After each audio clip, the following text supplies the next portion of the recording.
to that. Ladies and gentlemen, you are watching Concert Junkies, Rob and John. Oh, yeah. What's going on, guys? Where you are live? What's up, man? Not too much. So, people that have not seen this in my show before, I am Rob. Below is Sarah, and you want to introduce yourself, guys? Yes, I am D. Boyd of the Ziggurat.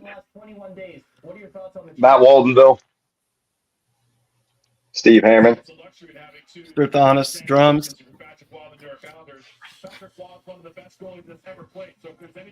And I'm going to let Sarah ask the first question. Okay. How is the new record coming along? Well, the new record has only really just begun. A lot of the groundwork for it's already completed. There's no rest for the wicked. I took the better part of a week off from work, and we hammered at it, knocked out a huge chunk of it. I'm expecting it to come along quicker than the last ones as well. So I'm really excited about this new material. Have y'all got any upcoming shows or anything?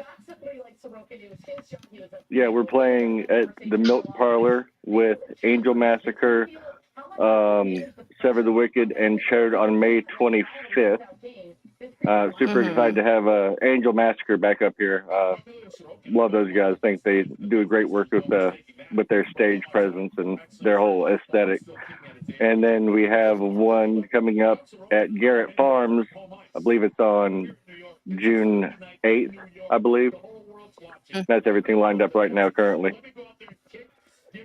All right. I'm excited. I'd love to try to make it up the 25th, and I will do my best. Oh yeah, that's gonna be a massive show, for sure. I know Angel Massacre is amazing. So is Sever the Wicked.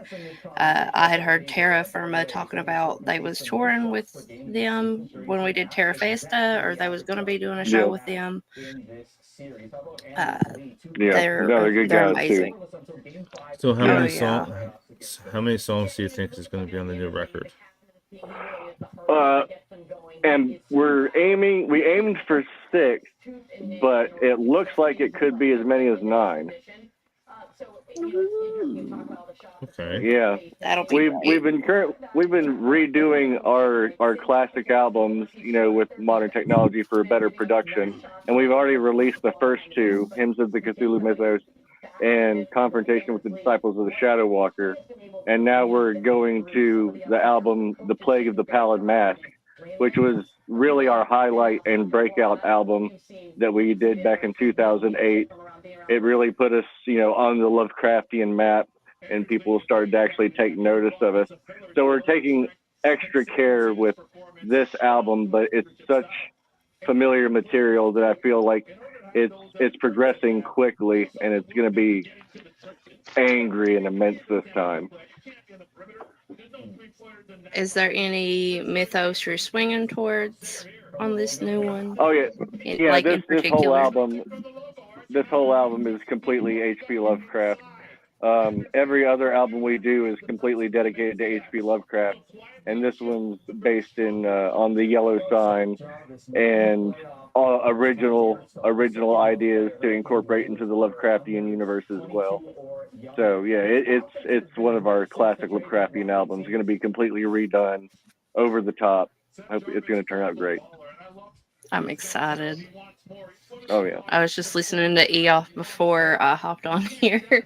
I think that's probably one of my favorites. Yeah, Ia has always been a fan favorite for sure. We've been playing it for 10 years and only just now recorded it. And it did great on Spotify. We spiked, the algorithm got a hold of it. We were running some high numbers on its plays. Got a lot of support through Bandcamp with people purchasing the album, the song digitally. And it caught some more attention of the Lovecraft community as well, and gave us the ability to put our tendrils deeper into that neighborhood as well. Yeah, it's amazing. And the last one you did, cursed. If you play any songs, Rob, please play that. Oh, curse, yeah, absolutely, yeah. We'll bring that out. We played that at our last show as well. I Unfortunately, not playing love it. songs today, but due to the fact that they Okay. like copywriting me every time I do. Yeah, that's an Oh. issue. Even if I'm sitting with the person, they still, hmm yeah, Yeah, they shame you. yeah. Awful. So if this is a good question here, if you could pick a tattoo for your bandmate, what tattoo would it be, and who? It would be the sigil right here, which is our own esoteric symbol. Yeah, they should all have that. It's common. I figured you Well, already Steve is had that. trying. I'll get it eventually. No, yeah, my man. No, I've got some Lovecraftian tattoos already, but I hadn't gotten to that one. Since you guys been out since you said 2008, 98. 98, 98. how Yeah, do it's you been over feel the 25 music? years. How do you feel the industry has changed, and are you for it or against it? Sterling, you take that one. Well, we're kind of still doing the same thing we've always done. The industry, I guess, have changed to singles being released. Social media has kind of taken over, and so as the attention spans have gotten shorter. But I think within the metal community, albums are still being made and released, 8 to 10 songs. But with social media, they are favoring the single, which we did with Ia. And like Dwayne said, we saw our numbers spike. So it seems like they're favoring that kind of format. Yeah, we'll definitely investigate more with the upcoming album as well. Drop a single from it prior to the album's actual release, spike those numbers up before the album hits, and play the algorithm to our favor. But do you feel it was easier back in? Well, we've always been very organic and old school about it. We come from the days of, going to the copy shop and printing, CD inlays and folding them over ourselves and mailing them off to fanzines in Europe and Spain and trading music that way, and relying on word of mouth and the experience of actually seeing the show and hearing the music and getting it out into hands, by any means necessary was, that's always been how it is. A tank full of gas and a handful of flyers goes a long way and still does. You're Oh, pretty yeah. much guerrilla warfare. You just go out and Yeah, that's exactly how I've always referred to it as well, as it's the guerrilla warfare. But it's panned out really well. You don't do it for the glory. You do it because you want to be creative and get the music into the hands of the people who will really appreciate it. And that's, it's been pretty successful. It is a lot easier these days with YouTube. We found so many lost albums from the 80s and just over time that just didn't get distributed, as well as today where you have instant access. It's like your mind's your limitation. You can type in anything and find the full album, in the 80s and, 90s and, before the internet really took off, it was hard to find underground music unless you knew the people. Yeah.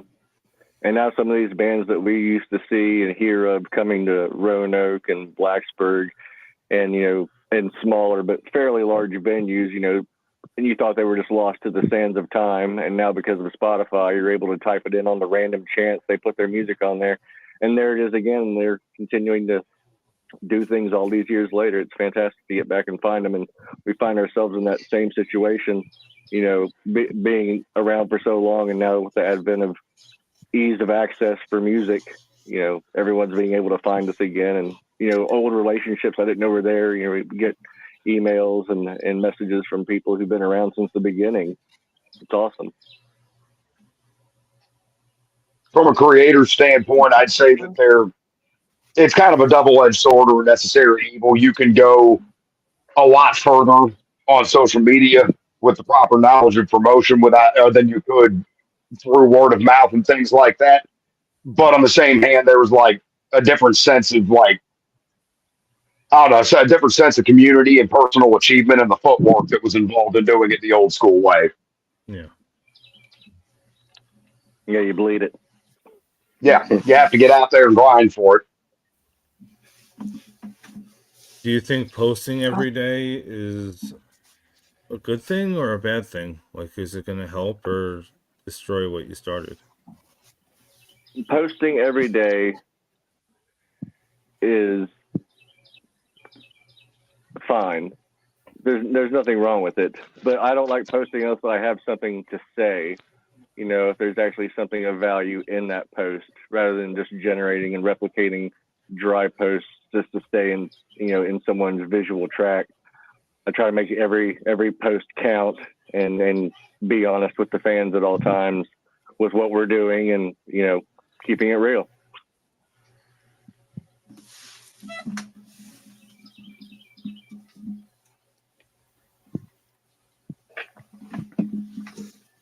You all do amazing with like your posts because, like you said, you don't just replicate stuff and put it out there. It feels like it's individualized, and it's important when you put it out there, and it's got a lot behind it. It's not like 2 or 3 sentences, because it's usually a whole hind page with what you put out.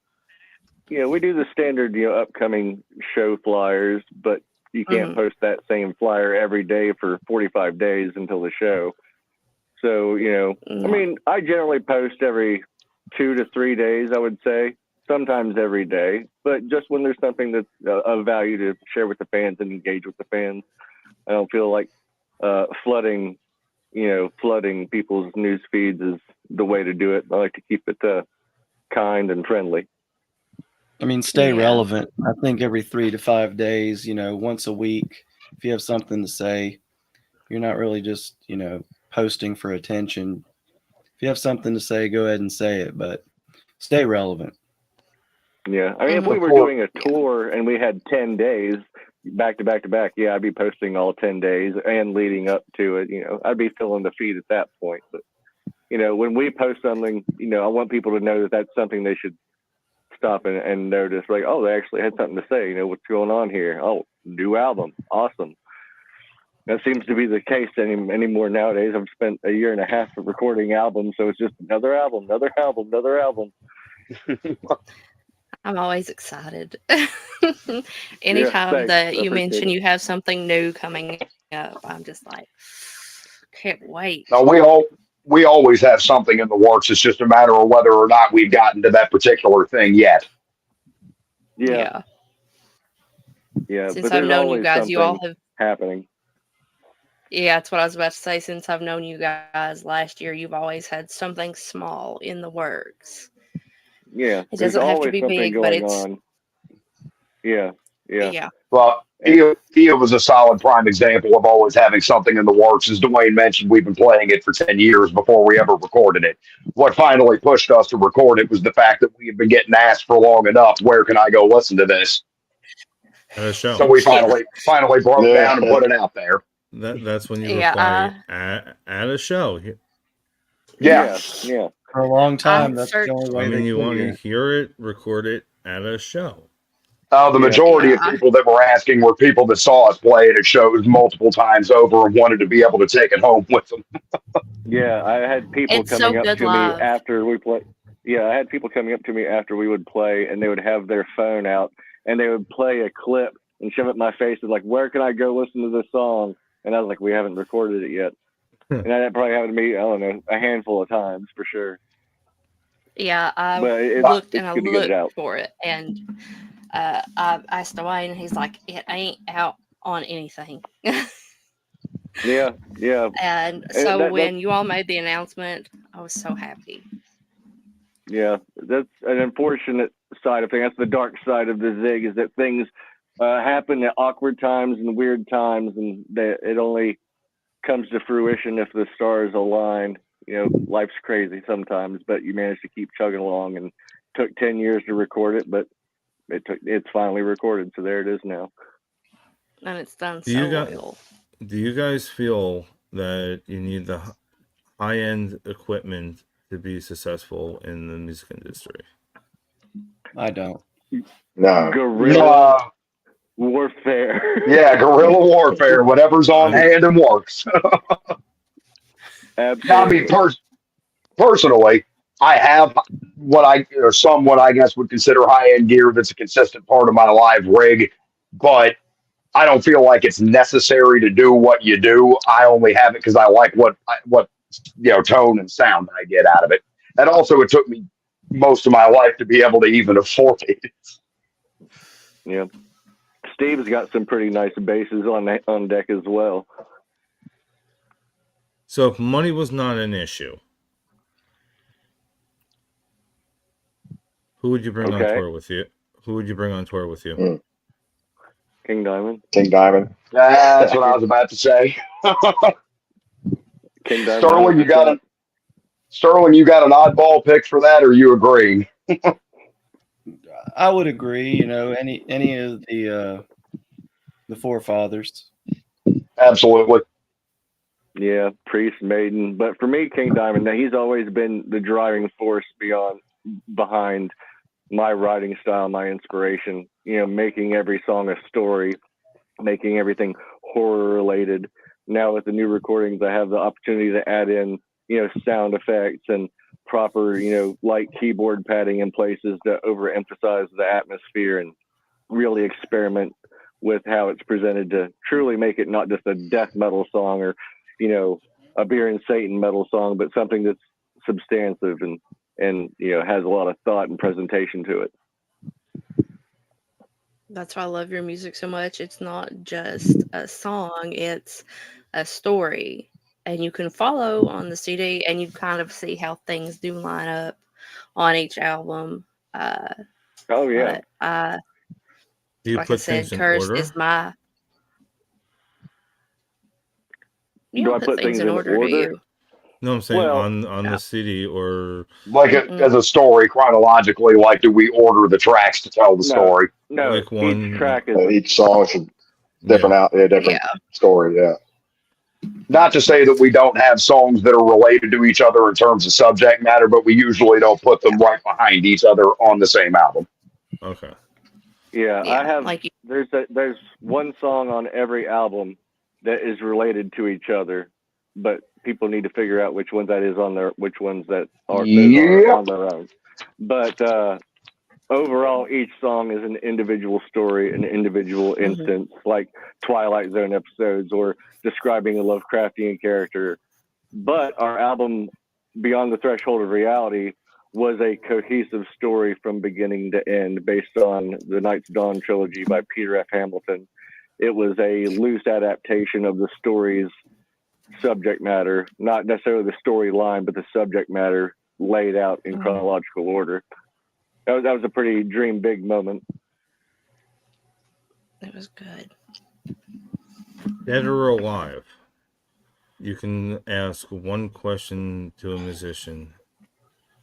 Who and what would you ask them? I want Steve to answer it. Oh, what? Yeah. You go first, Megan. Probably King Diamond for me. What about King Diamond? What question would you ask? Yeah, what question would you ask him? Tell me your nightmares. What are your nightmares like?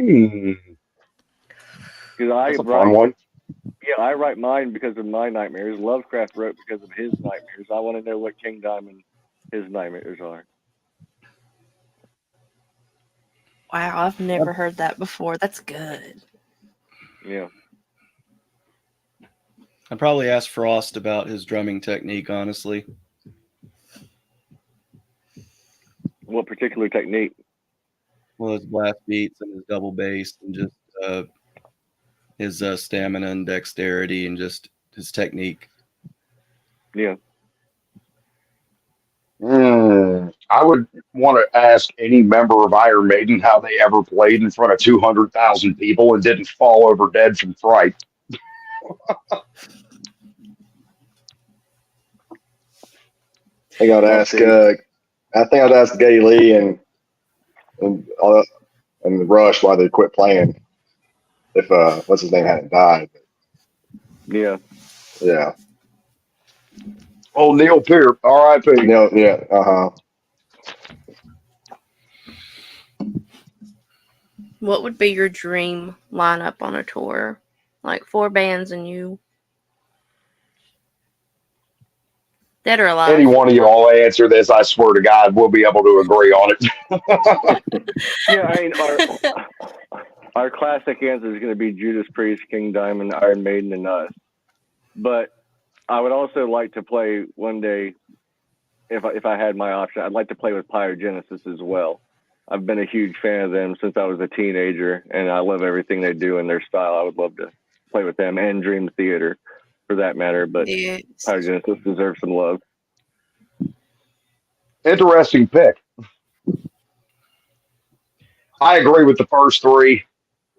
If I had to pick a 4th, there's so many good ones. Honestly, I'd say for a 4th, I'd pick Halloween because specifically the lineup that was the 2. They split down the middle. The lineup of the band that was the both of those put back together. Because all the footage I've seen of them playing live since they came back and started doing that is just ridiculously good. They are so on point. Who's on your playlist right now? That'll be a very eclectic mix between us 4. There you go. I mean, it could be bipolar, but I'm just saying in general. Like, who are you? Let me rephrase that. Who locally are you bumping? Oh, okay. There you go. I've been listening to the new Fury. Yeah, human infection. The new Fury 58. I saw Death, Midnight. We played a show Yep. with them a while back. They rock. Young, 80s metal glory. I've been listening to that a lot lately. I've been listening to I Saw Death and the track that Human Infection dropped from their newest release, Gravesite. Yeah, I've been checking out the Human Infection, Angel Massacre. I listen to Terra Firma a lot. Love Terra Firma. And Valar Morghulis. I made a playlist of all the bands we've played with in the past year and a half. And so I've been having that on cycle pretty regularly, just listening to everyone I've got to hang out with. Steve, what you If got? we were, I said Human Infection, but Brain Sludge. I'll say Brain Sludge. yeah, Brain Sludge has been killing it out here too. Mm-hmm. Yeah, There's they're in the always- studio. I can't wait for their whole thing to release. They got new Right. merch and everything. Check out Brain Sludge. There's always some Earthling in there too. Oh yeah. Yep. If we were to go not local, I kind of don't have playlists. I jump albums depending on whatever I'm feeling at any given moment. I pretty much Yeah, listen to that's what I music do. all day at work. So like this week alone, I've been through Upon Desolate Sands and Fury and Flames by Hate Eternal. I went back and listened to Icons of Evil and Dechristianized by Vital Remains. I stopped off at Ready to Die by Biggie at one point. I just kind of jump around. Just depends on the mood. There you go. Nice. But yeah, it just depends on the mood. Sometimes I want something heavy. Sometimes I want something, upbeat. Yeah, I've been burning the new Priest into the ground, and I still play the new Scorpions pretty frequently as well. Yeah, I've been listening to the new Priest album pretty heavy too. I find myself listening to our local artists more than I do the bigger guys lately because I've got you, Dying Oath, Elderbug. They put out a new album and I'm stuck on it. Awesome. Like everything about that is good. We've got Eddie Fest next week or this Saturday. Yeah. I'm sorry. Yeah. We've got so many good bands. I wish you all could come out, but I know you've got stuff going on. But I wish I lived closer. I would have been there. I wish you did. We're going to have Waking the Sleeper, Lana Day, Dying Oath, Inferior Design, and the list, it just goes on and on. Some bands I haven't seen, and then, I've got my favorites that I've got to go back and work with over the last year. And yeah, that's going to be a massive I'm just show. excited. Yeah. It is. I'm hoping. Go ahead. I was saying I was hoping to come out that way next year at some point. Just to, Yes. if I can't, what do you call it? Do a festival, at least come out and hang out, Mhm. at least for one night, Yeah. 2 nights. Hello, puppy. Yeah, we have them all the time. It's just you got to know where to look. There's definitely plenty hiding between North Carolina and Richmond. Oh yeah. Yeah. Some of it's not even North hiding. Carolina.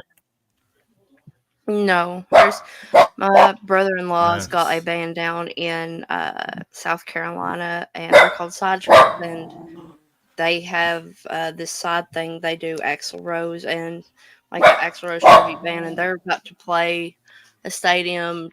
I think it's maybe 2,000 to 3,000 people. It'll be his first massive show, Hell yeah. and Yeah. you see this big burly guy, like he's 6'4", and he pulls that Axl voice off, and I'm like, how? It's awesome. How? Because that guy was like teeny tiny and didn't sound like his nose had dropped, and here my brother-in-law is just like, It's Alan. It's Alan. I got a friend of mine that's like 6'2" or 3" and weighs like 250, 280, and big beard, glasses. Would never assume he could sing like that, but he can sing like that. Normally, if you see that, you know the pit is going to get torn up. Yeah, that guy, Trevor Strand, baby, the guy that looks like that gets on stage. It's about to get real. What was your first show you ever seen live? I'm saying real show, like arena. Talking about metal. Sounds of the Underground 2006. All right. The Monkees final world tour, 1985. Oh, there you go. Oh shit.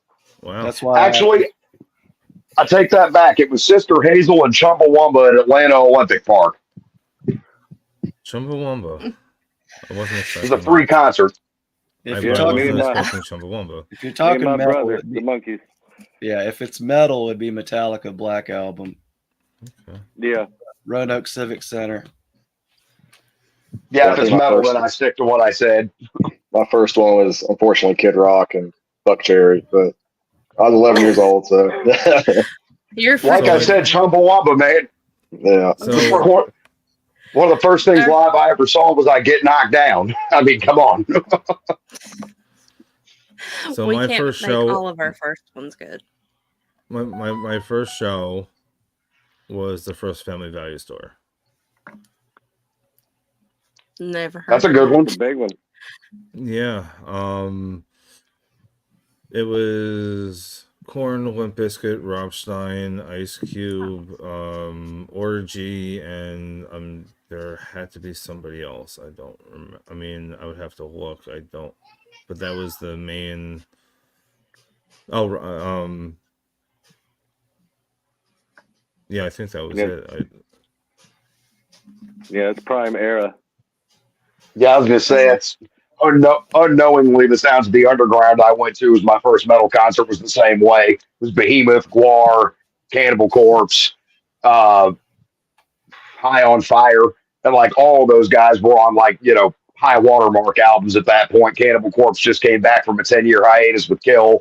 Guar was still promoting War Party. Behemoth was still promoting Demigod. That whole show was amazing. I was And I 13 feel and like I got to go to Ozfest. I feel like an ass. I think I forgot my favorite band on that tour, but I think I forgot to say Korn. I'm pretty sure I did, but if I didn't, we'll roll back the You did. tapes. Okay, I did. That's the first thing that probably came out of my mouth. Catching Manson at Ozfest when I was 13 was just like a dream come true to me. And then I caught where he tears a Bible up at the end of every show. Yep. I caught I've still got it. And we Nice. got to see Rob Zombie, and Guar was with him. It was a blur that whole day because I was with some other girl. We had won tickets. And right before we got to see Ozzy, she got sick and we left. And I could have just stayed there and let her go off wherever she was sick, and I would have just like, I'll find a way home. Speaking of But it was 13. Speaking of Ozfest, I'm gonna say maybe 15, 16, maybe. Guess who randomly bumps into me like I was nothing? Sebastian Bach.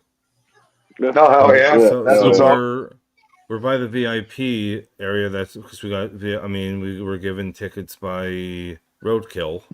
Mm-hmm.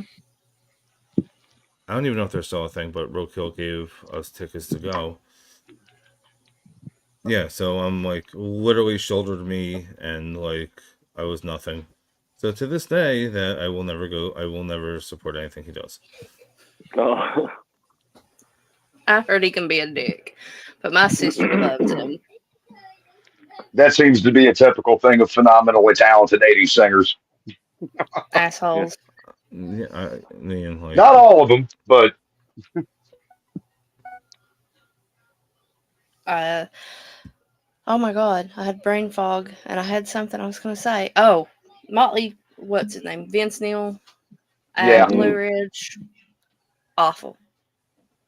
I Just know. awful. I know. I know. I didn't enjoy, which, I was just walking by and I took pictures just to say that I got pictures. Yeah.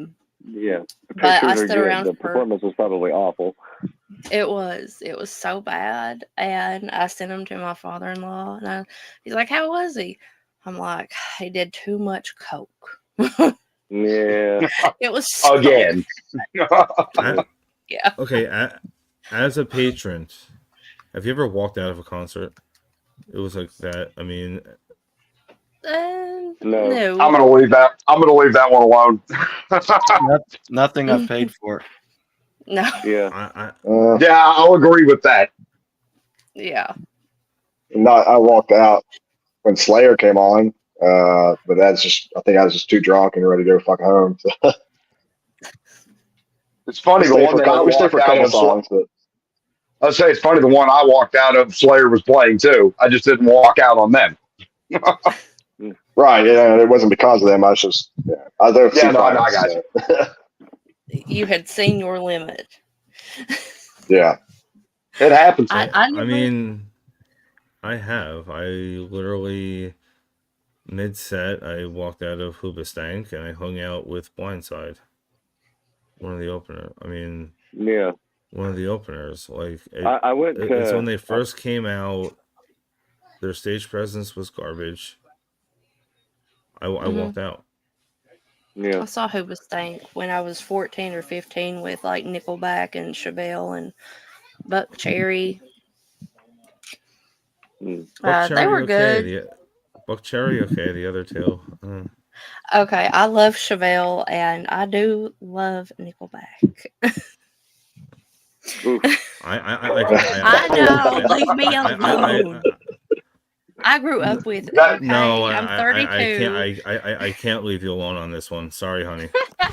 Emotional, damn it! Emotion. Yeah, I can't leave you. You did it to yourself, hon. Sorry, but yeah, definitely. I just can't. Well, the one thing I remember, and screw Corey Hart, both of them. The one thing I remember about that concert, it was right after Dimebag was shot, and he gave a speech about how he was at the show and how the side of the bullet was about, Dime getting shot, and I was about to cry because I had just really got into Pantera when they lost Dime. I actually signed the back door of the Alamo on my way to Rock on the Range 2015 before they destroyed it. Really? Put like a nice little RIP Dime and dated it on the way through. Oh. I wish we still had a Rock on the Range. So what's your feeling about the new Pantera? Oh, I haven't seen anything of it other than clips of footage. From what I can tell, it seems like Zakk Wylde's keeping things more or less the way they need to be, but I don't know that it's a good move for them to put out a new album. I didn't I even know wouldn't they were putting out a new necessarily. album. They're talking about it. They're talking about it, and I like. They swore they weren't going to do that when they decided to do the reunion tour, and I don't think it's right of them to do that without Vinny or Dime, either one. No, because it isn't Pantera without them too. No, a tribute show is one thing, but new material is you're crossing the line. Yeah, I'm 100% on board for Zach Wild filling in for Dime for live Yeah, performances because there's no one more qualified or emotionally attached to the material to do it. Yeah, absolutely. But writing a new album that's sketch. That's Yeah, pretty iffy totally. right there. Yeah, no, he's great at the guitar. You're trampling all over sacred ground at that point. I won't say trampling because if someone's going to write new material for Dime, then once again he's also the person who should be doing that because he's I'll give you that. Keep it real. But I'll give you that. He's the only person that deserves the shot. Yeah, but heebie-jeebies a little bit. Yeah, exactly. Yeah, I mean, I wouldn't even consider myself a massive Pantera fan. I love them, but what they're doing is a tribute, and it's tasteful and respectful. But a new album that is a little iffy for me. But they're honoring their legacy, and there's nothing wrong with that. So another topic, if you're not like, I don't know how you feel, but Linkin Park's trying to come back with a female singer. Nope. I'm not too worried about Linkin Park. Yeah, I'm not a big fan. I was never a okay. fan. Look, I'll be real with you. I grew up in late middle school and early high school, right when that hit. My personal favorite album of theirs, if I had to pick one, is Meteora. I'm interested to see how they sound with a female singer, but I don't know. This is like Alice in Chains replacing Lane Staley. I'm not against anyone who likes Linkin Park. That's fine, and they were very influential for a lot of people. But I didn't say this earlier, but I walked out of Linkin Park during Ozfest. There you go. Got a beer. I went and got a beer, and then came back when they were done. I love Linkin Park, but I do not like the fact of a new female singer, and I probably won't listen to them. I grew up on Linkin Park. They're better than Nickelback. Well, know your roots. Yeah, I know. Yes, they are. Listen, Yes, they are. I'm not going to back down from what I like, guys. Hey, no one expects you to. We're just going to rip you. Yeah. Alice in Chains did their new album, and I thought they did really good with their new singer, and I think they honored it pretty well. And I actually enjoyed the new Alice in Chains. So, whoever they get to put into Linkin Park, position for Chester, I'm sure they're going to choose someone responsible to take up that helm and keep the fans appeased overall. Well, rumors had it. It was. I mean, there was rumors that it was going to be Amy Lee. I don't think it will be. She's too busy. I saw a Metal Injection article like 2 days ago that said that it's not her. I mean, I didn't think it would be.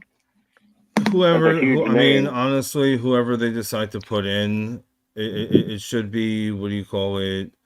It should be interesting at least. Yeah. Oh yeah. I'm not saying I'm going to. Would be a good filler. I'm not saying I'm going to go run and go buy a concert ticket right this second. Because I honestly, I'm very picky choosy these days. I'm trying to see people I have not seen yet. Because I average around 36 concerts a year or more.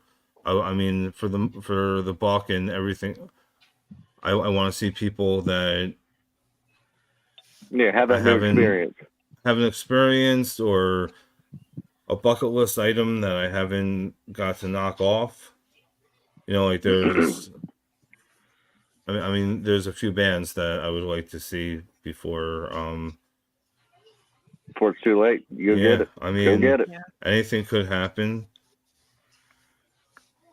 Yeah, I was really sad. I'm a huge fan of the band Nevermore, and I never got a chance to see them, even though they came by twice, and now I never will, and I'll kick myself forever for that. I understand. I had the opportunity to see George Carlin live, and I was like, "Nah, we'll catch him on the next one. We ain't got the money." And then 3 months later, he died. Yeah. Yeah. Horrible timing. I mean, I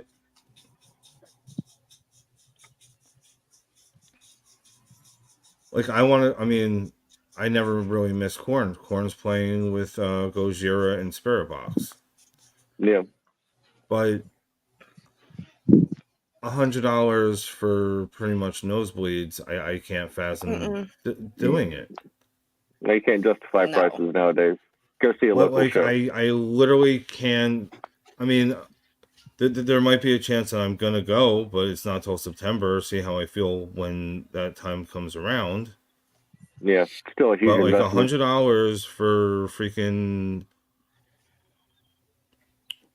So they're playing at Prudential. Prudential is where the Devils play. Mm. So like to be all the way up in the Raptors, pretty much to see Ants, it's not worth it. They wanted $404 for GA. $404 for general admission. That's insane. I spent $180 for Metallica general admission. I don't know if it was a different lineup. I'm not a big Spirit Box fan. They have like 2 songs. I would not break my neck to go see them. Korn, I wish I would have caught them when they were with Evanescence, and I could have checked 2 must-sees off my box, but I didn't, as I had just had my son. I was going to go to that as well, but it was in Camden, New Jersey. Everybody knows that's not really my favorite place to be. So, like, I mean, it's always a catch-22. Like, I have to travel 4 to 5 hours to just go see a show. So, even to see these guys, I've got to go 3 hours.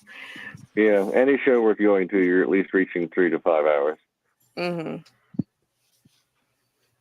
I live in the sticks, and we got nothing. We've got a arena in Pikeville, which is 2 hours away.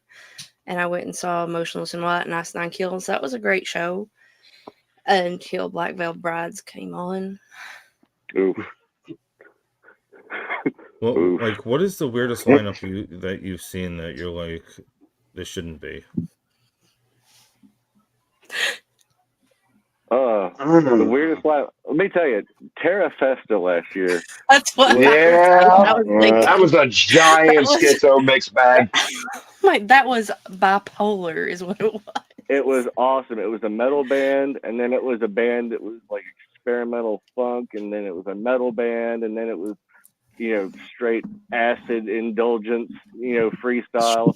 Microdose literally was the name. Yeah. And then later on, metal bands, and then a band called Rassafrassa came out with. They didn't have their horn section with them, but it was like 8-9 people on stage just laying it down. It was in like old 70s songs and hits and stuff, and then us and Lana Day. It was so bipolar. It was awesome. Yeah, it was pretty fun. It was fun, and I enjoyed it more than I thought I would, because when I come to a show, it's metal, and then I was completely thrown for a loop.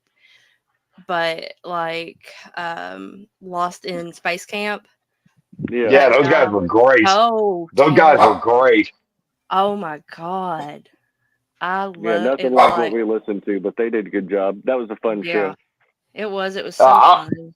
I've become quite a fan of schizophrenic booking in that regard, because I honestly, like, you look at Terra Festa as a prime example. They booked all these different bands from all these different genres, and it drew a really good sized crowd. Everybody came there to see the different things they wanted to see, but how many people, that we don't know about walked away a new fan of us, or a new fan of the Alarm Margolis, or whoever else?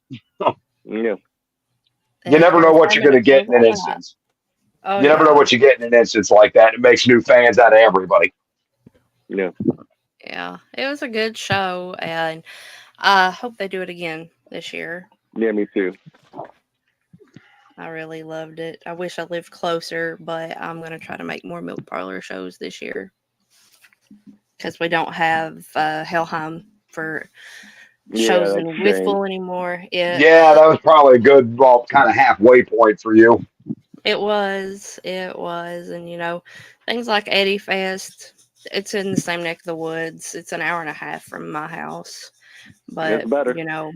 Yeah. yeah. And we've got, like I said, Waking the Sleeper. They're like Texas, Kansas. They was supposed to play one of the main stages at Blue Ridge this past year, and they didn't get it. But I made friends with their bass player. We brought them on the Nix's podcast, and I talked to them and Tracy, and I was so happy to get them out for this. They are wonderful. If you haven't heard Waking the Sleeper, you need to check them out. Will do. So I'm actually gonna have to wrap this up very soon. Do you have any messages for your fans? I would say come out to shows, not just the ones you're playing. Come out if you like metal. If all the people I know and that we know that play music or listen to this type of music came out to the shows, the scene would be at least 5 to 8 times bigger, at least, because it's just hard getting people to come out and just support shows, even though they're probably listening to metal at home, drinking beer in their living room, when they could, be out at a show, with live music, blast beats, loud guitars, and, the aggression and just the magic of being in front of live music. I promote a lot of shows and I book a lot of shows. And the biggest thing that's frustrating for me from that aspect is, putting it on and knowing that people would love it, and that they don't come, or they say they're going to come, and then they don't show up. That's super frustrating. But from my angle, come out to shows. Yeah, the world's gotten a lot smaller, even with the advent of technology, and people don't go out as much. I find myself not going out as much as I should. I I get out there when I can, but everyone's world shrinks a little bit, and it's nice to know that every night there's something going on at all these live venue places, especially Milk Parlor. Every time I play there and I look at the bookings for like the next month, those are, there's always something cool going on with local They're always bands, local promoting music, some kind of local an event artists. or live music down there, different genres. Yeah, we need to, not just support the Spotify Nickelbacks. Sorry, but come on out to shows. Brain Sludge, they're playing all the time. Dying Oath, they're playing all the time. A lot of our friends out there just killing it. Get out there, have a beer. I prefer to come to live shows because I feel that is more therapeutic than any time that I've spent in therapy. It's just being at Honestly, shows. it's a funny thing. There's kinds of music that I would never in my life choose to listen to on my own free time. That if I see it live, I end up standing there and watching whole sets. Yeah. I'm not a bluegrass fan, but I've seen some live bluegrass bands, and I just get mesmerized by how they do what they do. Enjoy it more in front of you, but you'll never know if you do if you don't give it a chance. Yep. Yeah, that's why I like Terra Festival. Not to bring it up again, but I never would have thought about going and seeing those bands, and I thoroughly enjoyed every single one of them. That was one of my favorite aspects of that show, is that it not only brought all those bands from different genres together, it encouraged and in a good way kind of forced everybody to not be hyper competitive about who plays what genre or any of that nonsense. It stuck us all in the same room and exposed everybody to all of it. Yeah, it was pretty cool. Yeah, it was a really cool project. That's my message. Don't be hyper competitive. Like Sterling said, come to shows, even if you're not playing them. Come to shows, even if you've never heard of the band. Come to shows, even if you've never heard them and you think you might not like them. Give it a chance. Support your local scene. Yes. Seeing you guys the first time, I was completely blew away and hooked. Because I had never heard of you guys. And then I saw you at Ampfest, and I'm like, this is it. Oh, my goodness. Oh, yeah. And, we appreciate it. And, now that we're doing this new incarnation of the band this time, I've been exposed to massive bands, Lanade coming out and just owning it, Dying Oath coming out. owning it. Just throwing down hardcore. Valar Morghulis just being brutal. Dude, Home for a Day. Home for a Day was a complete curveball. They were still great. Put on an awesome show. Yeah. Yeah. They're coming out with new stuff as well soon. Mm-hmm. Yeah, I saw that actually. Yeah. And Valar Morghulis is dropping Ghost May 25th, I believe. Can't wait. It's good. And again, while we're running down the list, Fury 58. Those dudes have no business being as disgustingly awesome as they are for how young they are. Yeah. I feel like the longer they exist and the further they go, they're going to be even better than they are right now. Them, they completely blew me out of the water. They were kind of like this band called The Plan. They're all teenagers, and when you hear them sing, you're like, that is a grown fucking man. Teenagers. Sterling, wearing their bracelet right now. Let's say, Sterling, you caught them at the milk parlor, right? Or not the milk parlor, the pizza den. I saw them at the Pizza Den, and the first time I saw them, I was blown away. They had like a System of a Down guitar tone, and the vocalist was just going absolutely off. And I mean, I was just over there laughing because I was blown away by how heavy they were. It was awesome. First thing he did was send me a video clip of them covering a 2 Minute Machine by Job for a Cowboy, because I'm a big Job fan. Yeah. Yeah, they're amazing. They're a bunch of sweet kids. I had a pleasure meeting them. They're really nice. So go buy ziggurat merch. Do you want to tell everybody where they can find your stuff? Yep. We're playing with 6-8s. Sarah said. Yeah. 6-8, we're playing with them. Oh. Where at? That'd be Garrett Farms. Garrett Farms, Salem, outdoor venue. Check it out.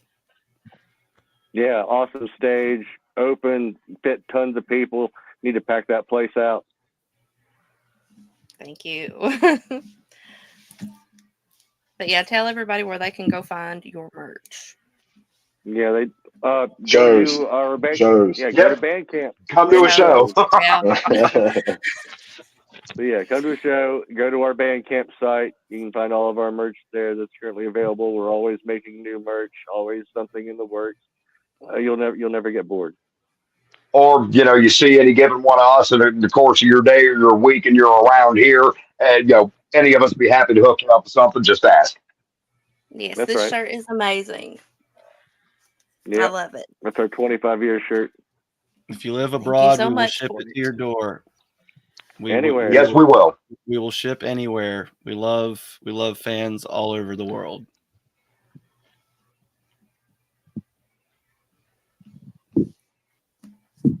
Can't wait to see you guys again. It'll be great. We can't wait to have you back. The next show is going to be absolutely brutal. I promise you that. Oh, I'd say so. Yeah, it's going to be sick. Yeah, those it's going to be the heaviest of the heavy. So the name of the band is on every website. What's that? The Ziggurat. Yes, I'm saying, is it for them to find you? Is that it, or is it official? If you type in the Ziggurat metal band or the Ziggurat band, we're going to be the first thing that pops up.